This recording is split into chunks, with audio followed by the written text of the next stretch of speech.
Salam, hər vaxtınız xeyir olsun. Bugünkü təlimçimiz mənəm, adım Aysudur və mövzumuz müasir insanların sağlamlıq vəziyyəti haqqında olacaq və bundan çıxış yollarından danışacağıq. Gördüyünüz kimi slaydda müasir insanların dünya səviyyəsində sağlamlıq formasından danışılır ki, cəmi 5% insan tam sağlamdır. Dünya əhalisinin 80%-i statistik olaraq xəstəliyini vəziyyətdə hesab olunur. Yerdə qalan 15% isə hansı ki, xəstəxanalarda, əməliyyat masalarında və eyni zamanda ömrü boyu dərman təyin olunmuş insanlardır ki, onların artıq bu tərəflərə geri dönüşü yoxdur. Buna səbəb olan bizim əlimizdə olan və olmayan səbəblər var. Əlimizdə olan səbəb qırmızı ilə işarələnir, olmayan səbəblər isə yaşılla işarələnir. Bizim təbii ki də aydın məsələdir. Ekologiyanı dəyişmə imkanımız yoxdur və keçmişə nisbətən ekologiya gün-gündən pisləşməyə doğru gedir. İkinci məsələ stress faktorudur. Stress faktoru bizim həyatımızın bir parçasıdır. Biz nə qədər bundan uzaq qalmağa çalışsaq da təəssüf ki, biz onunla mübarizə aparmağı öyrənməliyik. İkinci məsələ kimyəvi dərmanlardır. Ümumiyyətlə dünyada ölüm səbəbinə görə 4-cü yerdə duran xəstəliklərdən kimyəvi dərman zəhərlənmələri və onun fəsadlarından ölüm durur ki, kimyəvi dərmanların da müəyyən qədər bizim bədənimizə verdiyi əks təsirlər və fəsadlar var və bugünkü dövrdə insanlar, xüsusilə də xalqımızda təbii təbabət yox, daha çox kimyəvi dərmanlara, yəni asan yola əl tutduqlarına görə onlarda kütləvi formada bunun sağlamlığa birbaşa olaraq təsiri var. Növbətçisi irsiyyat faktorudur. İrsiyyat faktoru bizim genetikamızda daşıdığımız müəyyən xəstəliklər genotipi adlanır ki, biz bunu dəyişə bilmərik. Bizim babalarımızdan, atalarımızdan keçən müəyyən xəstəlik növləridir ki, onlar bizim bədənimizdə daim yaşayırlar. Ancaq onun oyanmasına, yaxud stabil qalmasına şərait yaratmamaq isə bizim birbaşa olaraq öz əlimizdədir. Növbəti əlimizdə olan sadəcə 60% faktoru əhatə edən qida və həyat tərzidir ki, buna biz bir olaraq müdaxilə edərək həmin vəziyyəti dəyişə bilərik. İndi isə gəlin statistik baxaq ki, bizim orqanizmimizə nələr lazımdır və indiki dövrdə orqanizmə lazım olanları verməyəndə nələr baş verir. Bunu mən sizə qısaca izah edəcəm ki, misal kalsiumdur, magneziumdur, sinkdir, selen. Bunlar ümumilikdə 100-ə yaxın maddədir. Əsasən 91 vacib maddə hesab olunur. Bunlardan təkcə 60-ı mineraldır. Bu 60 minerala müəyyən bizim gündəlik dozunda qəbul etdiyimiz miqdarı. Misal, kalsiumun günlük miqdarı 1000 mg hesab olunur. Magneziumun 500 mg, sink 20 mg, selen 150 mikrogram. Təxminən müasir dövrün qida faktoruna biz 300-400 mg kalsium qəbul edə bilirik. Görün nə qədər fərq edir. Yəni arada müəyyən qədər fərq var ki, 600-700 mg fərq edir. Əgər biz vermədiyimiz müddətdə nə baş verəcək, mən sizə burada bir sümük şəkli çəkəcəm. Bizim gündəlik sümüklərimizə hər gün 1000 mg kalsium qəbul olunmalıdır. Verilmədiyi təqdirdə bizim sümüklərimizdə daimi yuyulma prosesi gedir. Bu yuyulma zamanı bədəndən ayrılan kalsium formasına kalsium fosfat deyilir. Kalsium fosfat müəyyən bir molekülər birləşmədir. Ümumiyyətlə, kalsium bizim ürəyimizin döyünməsi üçün, sinir sistemimizin fəaliyyəti üçün, börək fəaliyyətimiz üçün, qaraciyər üçün, öd sintezi üçün, bağırsaq fəaliyyəti üçün, hər bir şey üçün ən vacib olan minerallar sırasında. Xüsusilə 1500 mg olduğu bir vaxt var ki, bu zaman hamiləlik, laktasiya dövrü. Xüsusilə xanımların və körpə uşaqların kalsium tələbatı çoxalmış olur. Bu yuyulma prosesi zamanı bizim ürək əzələrimizə, bağırsaqlarımıza və s. kalsium iyonu lazımdır. İyon formasına keçməsi üçün bunun parçalanması lazımdır və orqanizmdə gərək bu tipli vitamin, minerallar da qaydasında olsun ki, bu kalsium fosfatı iyon formasına parçalasın və bədəndə istifadə olunsun. Təəssüf ki, bu maddələrin də bədəndə çatışmazlığı prosesi gedir. Biz gündəlik misal üçün 20 mg sink qəbul etməliyik. İndiki dövr qidası ilə alırıq 8 mg. Selen 150 mikrogram qəbul etməliyik, amma indiki dövr qidası ilə alırıq 80 mikrogram. Növbətçisi magneziumdur ki, xüsusilə alırıq 250 mg. Yəni bu çatışmazlıqlar yavaş-yavaş inkişaf etməyə davam edir.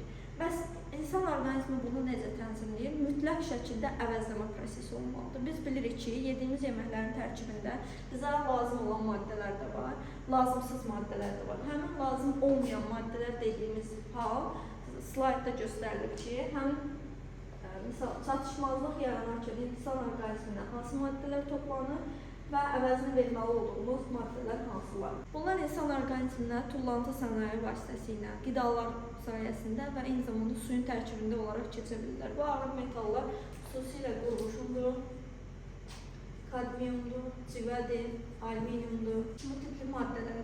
Orqanizmdə kalsium formalaşmayanda onun əvəzinə sinir hüceyrələrinə və s. qurğuşun toplanmağa başlayır. Və əlbəttə aydın məsələdir ki, kalsium kimi elastik bir maddə deyil. Kalsium insan sümüklərinin yük götürmə qabiliyyətini bərpa edir, onun elastikliyini təmin edir və s. tipli problemlərdə iştirak edir. Həmçinin bayaq sadaladığımız ürəyin və s. digər orqanların funksiyasında iş görür. Və zamanla bu sümüklərdə yuyulma prosesi davam elədiyinə görə, kalsiumun bədəndə yuyulma prosesi davam elədiyinə görə, yavaş-yavaş sümüklərdə osteoporoz dediyimiz, yəni sümük əriməsi dediyimiz hal baş verir. Çünki bu kalsium yuyulma prosesi hər gün davam edir. Bu saydığım 100 maddə bədənə hər gün verilməlidir. Belə bir şey yoxdur ki, misal üçün biz onu bu gün verək, səhərsi gün verməyək. Çünki insan orqanizmi bunu qəbul edəmir. Onun dozası budur və hər gün orqanizmə bu miqdarda da getməlidir. Getmədiyi təqdirdə başlanır əvəzlənmə prosesi. Yəni siz eşitmiş olarsınız ki, adam gedir rentgenə və onun oynaq səthində artıq bu cür sərtləşmələr meydana gəlir. Yəni oynaq mayesində maye azalır, sümüklərin yük götürmə qabiliyyəti yavaş-yavaş aşağı düşür, sümüklər bir-birinə sıxılır və yük götürmə qabiliyyəti olmadığına görə sürtünmələr yaranır. Birinci diz oynaqları şaqqıldayır, sonra şaqqıldayır və s. Axırda biz gedirik, neynirik, cərraha üz tuturuq ki, onlar da bu hissəni kəsib götürürlər və avtomatik bura protez oynaq yerləşdirirlər. Əslində prosesin mənbəyi hardan gəlib çıxır? Ağır metalların bura toplanması. Aydın məsələdir, bura kalsium çöküntülərinin əvəzinə yavaş-yavaş ağır metallar gəlir, toplaşır. Onlar yük götürmə qabiliyyəti yoxdur deyə, kalsium kimi elastik maddə deyirlər deyə, yavaş-yavaş burada sərtləşmələr meydana gəlir, oynaq səthi zədələnir. Əgər bu 3-cü, 4-cü dərəcəyə çatarsa, artıq bizim üçün əməliyyatlı hesab olunur. Bunun qarşısını almaq üçün bizim birinci kalsium təlabatımızı 1000 mg-ın üzərinə çıxartmağımız lazımdır. Növbəti bir təhlükəmiz də var ki, ağır metallarla yanaşı insan orqanizminə nanoplastik hissəciklərinə, nano və mikroplastik dediyimiz bir maddə var ki, o bizim gündəlik içdiyimiz suların, bəzi yeməklərin tərkibində artıq bizim bədənimizə kütləvi formada getməyə başlayır. Bu da 21-ci əsrin bir çox problemləri, misal Alzheimer dediyimiz hal var. Növbəti məsələ autizm spektr pozuntusu uşaqlarda baş verən, düzdür, tam elmi təsdiqlənməyib, ancaq bir çox alimlər bunun üzərində araşdırmalar aparırlar ki, autizmin yaranmasında səbəblərdən sadəcə biri, misal üçün nanoplastikin insan sinir hüceyrələrinə birbaşa təsiridir. Çünki uşağın sinir hüceyrələrinə xüsusilə lazımdır magnezium kimi minerallar, selen sinir ötürücülüyünü təmin edilmək üçün. Onun əvəzinə qurğuşundur, civədir, alüminiumdur, sinir hüceyrələrinə oturur və avtomatik ötürücülük pozulur. Bir sözlə insan beynində qısa qapanma baş verir. Əgər yaşlı insanlarda bu baş verərsə, Alzheimer kimi, Parkinson kimi problemlərin yaranmağına, yaddaşın itməsinə, ümumiyyətlə deyirlər ki, fikrim yayınır, odaqlanma problemi var, türklər demiş. Yəni həmin problemin yaranmağına qədər gətirib çıxarır insanların yaddaşının zəifləməsi, həyat fəaliyyətinin aşağı düşməsi halları baş verir. Nanoplastik isə artıq bu Hind okeanında çəkilmiş bir şəkildir ki, yəni artıq Avstraliya ərazisi boyda bir yerdə nanoplastik kütlələrindən artıq bir ada əmələ gəlib. Və həmin adanın, biz deyə bilərik ki, Azərbaycanda yaşayırıq, bizə bunun nə aidiyyəti var? Həmin ada təbii ki də o yağış vasitəsilə buludlara dolur, o yağış bizim ölkəmizə də yağır, bizim su hövzələrinə, krandan içdiyimiz suya qədər tərkibində nanoplastik hissəcikləri keçir. Adətə gedirik marketdən, plasmas butulkalarda, yaxud evimizə alırıq bidonlarda su və s. Onların hər biri plastikin içərisindədir. Borular vasitəsilə bizim evimizə qədər gəlib çıxır və s. Yəni hər bir hissəciyi kiçik formada da olsa insan beyninə, orqanizminə və digər xüsusilə nanoplastik vəzli orqanlara toplanmağa başlayır və bu bizim üçün gələcəkdə fəsadlar törədir. Bundan çıxış yolu nədir? Birincisi, təmiz qida qəbul etmək. Ancaq indiki dövrdə insan gündəlik bu tələbatını ödəyə bilməsi üçün mütləq şəkildə 40-50 kiloqrama yaxın gündəlik qida qəbul etməlidir. Təəssüf ki, bu nə anatomik cəhətdən, nə fiziki cəhətdən mümkün deyil. Maddənin və qidanın tərkibində həm bizə lazım olan maddələr var, həm lazımsızlar var. Biz lazımsız çox qəbul edərsə nə baş verər? Allergiya, köp və s. orqanizmin artıq toksikasiyadan bağırması halı baş verəcək ki, bu da bir çox xəstəliklərin özünü göstərəcək. Əsas məsələ bizim çıxış yolumuz qida əlavəsi istifadə etməyimizdir. Artıq 21-ci əsrdə və bütün dünya ölkələri bunun üzərindən işlər görməyə başlayıblar ki, qida əlavəsinin kütləvi formada istifadəsi mütləqdir. Bir il bundan qabaq Amerikada 1936-cı ildə torpaqda vitamin və mineralların tükənməsi haqqında artıq ölkəyə məlumat bəlli idi. Yəni həmin ölkə o vaxtdan qida əlavəsinin istifadəsini başlayıb. Çünki münbitliyi olmayan bir torpaq, təmiz olmayan bir hava şəraiti, ekologiya və s. bu amillərə birbaşa təsir edirdi. Bugünkü gün biz pomidor, xiyar və s. tipli tərəvəzlər istifadə edirik və bunların torpaqda yetişdirilməsi birincisi geni dəyişdirilib, ikincisi torpaq kimyəvi emala məruz qalıb və artıq əvvəlki kimi təmiz tərkibə malik deyil. Üçüncüsü onu süni yollarla böyüdürük və artıq əmələ gələn həmin pomidorun, xiyarın və s. tərkibində bizə lazım olan maddələr aydın məsələdir ki, çox azlıq təşkil edir. Çıxış yolunun qida əlavələri olduğunu biz artıq başa düşdük. Bəs hansı qida əlavələrini istifadə etməliyik? Çünki onu biz uzun müddət istifadə edəcəksə, əlbəttə ki, bunun tərkibində bizim bədənimizə ballast maddələr getməməlidir. Onu yaxşı olar ki, biz özümüz həm də körpə uşaqlara verə bilək. Həm yaşlı insanlar üçün ideal olsun. Yaxşı olar ki, asıllıq yaratmasın və bədənimizə əks təsir göstərməsin kimi kriteriyalarla biz qida əlavələri axtarışına çıxırıq. Bugün mənim sizə təqdim edəcəyim qida əlavələri 4 mərhələdən keçərək dünya təbabətinə artıq öz addımlarını atıb. Burada birinci məsələ odur ki, ekoloji təmizdir. Yəni ekoloji təmiz o demək ki, dünyanın cəmi 11-13% ərazisi var ki, tam ekoloji təmizdir və həmin ərazilər qorunurlar.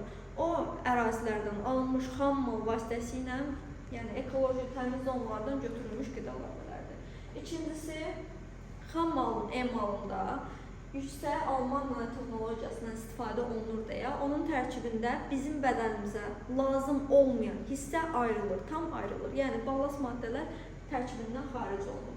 Üçüncüsü, elementlərin hər biri iyonlaşdırılır. Bizim vurguladığımız kimi bizim sümüklərimizdən kalsium fosfat birləşmə formasında ayrılır, amma bizim ürəyimizə və s. iyon halında lazım. İyonlaşmalıdır ki, hazır fermentasiya olunmalıdır ki, bizim bədənimiz onu qəbul edə bilsin. Yəni, hazır fermentasiya olunur. Artıq bizim bədənimizin bu qədər mineral itkisi eləyib, bunu parçalamağına ehtiyac qalmır. Yəni, məhsul hazır formada iyonlaşdırılıb, bizim bədənimizin qəbul edə biləcəyi səviyyəyə gətirilir. Yəni, ən kiçik zərrəcik formasına. Növbətlisi isə dördüncüsü, hazır fermentasiya. Bizə az öncə qeyd etdiyim kimi fermentasiya prosesidir ki, bu kalsiumun bədənə və sümüklərə çatması üçün onun ətrafına bizim bədən üçün lazım olan 70 üstü maddəni əhatə edirlər. Özünüz bayaq qeyd edirdim ki, insan orqanizmi 100 maddədən təşkil olunur. O 100 maddənin hər biri qəbul olunmadığı təqdirdə defisitlər yaranmağa başlayır. Fermentasiya olunmuş məhsullarda isə belə bir hal baş vermir. Məhsul hazır maddələrlə təmin olduğuna görə orqanizmdə digər funksiyalarda normallaşdırmamıza köməklik göstərir. Yəni, asıllıq yaratmadan, əks təsir göstərmədən və heç bir ballast maddəsi olmadan. Dünyada vəziyyət nə yerdədir? Dünya əhalisi ümumiyyətlə bu xəbərdarlığı artıq eşidib və bununla bağlı çox yaxşı işlər görməyə başlayıb. Xüsusilə Yaponiya 90% əhali olaraq kütləvi formada qida əlavələrini istifadə edirlər və həmin qida əlavələrini onlar artıq marketdən aldıqları südün tərkibində olan kalsiuma görə başa düşüblər və yanında əlavə olaraq kalsium qida əlavəsini mütləq şəkildə əldə edirlər. Yəni, bu kütləvi formada istifadə etməkdir. Eyni ilə Amerika və Avropanın bəzi inkişaf etmiş ölkələrində də vəziyyət eyni ilə belə. Proqnozları isə onu göstərir ki, artıq 10-15 ildən sonra bütün dünya kütləvi formada qida əlavələrinin istifadəsinə keçəcək. Çünki 10-15 il sonra artıq bizim qida keyfiyyətinin bu 4-3 hissəsinin belə olmadığı bir dövrdə artıq o keyfiyyətin də aşağı düşməsi, yəni bizim qidalardan sadəcə doyma xatirinə istifadəmiz, amma bədənimizə heç bir lazım olan maddəni ala bilməyəcəyimiz mənasına gəlir. Bu isə bizim üçün indidən çox siqnal olmalıdır, çünki vaxtında qida əlavəsini istifadə edəsək, heç bir xəstəliklə üzləşməyik, bədənə yetər ki, gündəlik lazım olan miqdarı verək. Bu məhsul proqramı Tibet proqramına əsaslanır və istehsalçı ölkədə Çin olduğuna görə məhsulları istifadəsinə görə, funksiyasına görə 3 qrupa bölür. Yəni var təmizləyici məhsullar. Təmizlənmə nə deməkdir? İnsan orqanizmində yığılmış illərin toksinlərini və şlaqlarını təmizləmək.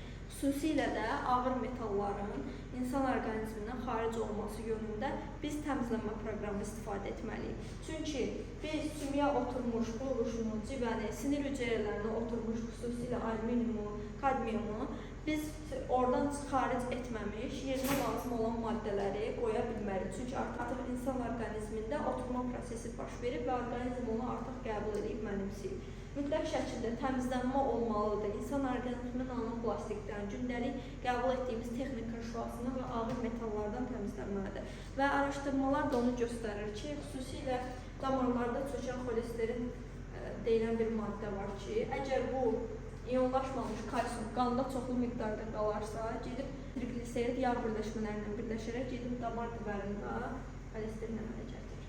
Həmin xolesterin əslində tərkibcə yağlardır və kalsium sudur. Yəni, əgər bizim sümüklərimizdə normal kalsium olarsa, qandakı kalsium miqdarını normallaşdıra biləriksə, əlbəttə ki, bu problemi aradan qaldırmış olarıq. Amma təmizləyici məhsulların burada rolu odur ki, həmin xolesterinin parçalanmasına və lazım olan kalsiumun avtomatik sümüklərə qayıtmasına köməklik göstərəcək. Növbətçisi tamamlanma məhsullarıdır. Tamamlanma isə orqanizmdə çatışmayan mineralları yerinə qoymaq deməkdir. Tamamlamaq, yəni puzzle-ın sonuncu nöqtələri. Bərpa etmə məhsulları isə bir bonus olaraq bizim üçün gətirilib ölkəmizə. Onların elə farmasevtik xüsusiyyətləri var ki, qidalavası olmağına baxmayaraq, onlar insan orqanizmində hansı ki, müəyyən funksiyaları dəstəkləməyə köməklik göstərirlər və eyni zamanda bütün orqanların funksiyalarını normallaşdıra bilirlər. Növbətçisi isə profilaktikadır ki, profilaktika artıq sağlam olduğumuz halda bizim gündəlik mineral və vitamin qəbulumuzdur ki, sağlamlığı daimi qoruyub saxlaya bilir. Profilaktika zamanı TN şirkətinin məhsulları xüsusilə önəm daşıyır, çünki insan orqanizminə lazım olan maddələri vermək üzrə Ümumdünya Səhiyyə Təşkilatı tərəfindən bir çox nailiyyətlər əldə edib, artıq təsdiqlənib ki, orqanizm üçün həm bərpa edici, həm qoruyucu, həm də lazım olan mineralları yerinə qoymaq cəhətdən ən ideal qida əlavəsi kompleksləridir. İkinci təlimimizin mövzusu bu qədər. Artıq düşünürəm ki, sizlər də bir çoxunuz anladınız ki, Tiyanşinin qida əlavələrini nə üçün istifadə etməliyik, niyə onları seçim etməliyik ki, bizim bədənimiz üçün fəsad yox, ancaq fayda versin. Və həmin ağır metallar bugün təkcə Azərbaycanda yox, bütün dünyada artıq insanların kütləvi formada əziyyət çəkdiyi bir mövzu halına gəlir və həmin mövzudan biz də özümüzü qorumalıyıq. Xüsusilə də gələcəkdə sağlam doğulacaq uşaqların təməlində və hamilə qadınların sağlamlığında da bu məhsulların istifadəsi və maariflənməsi əsas durur. Əgər siz də bu mövzu ilə bağlı suallarınız olarsa, birbaşa olaraq bizim şəxsi nömrəmizə yönləndirməyiniz xahiş olunur. Bu mövzu üçün ki, hər bir insan üçün individual yanaşma tələb edir. Diqqətinizə görə təşəkkür edirəm. Məni diqqətlə dinlədiyiniz üçün minnətdaram.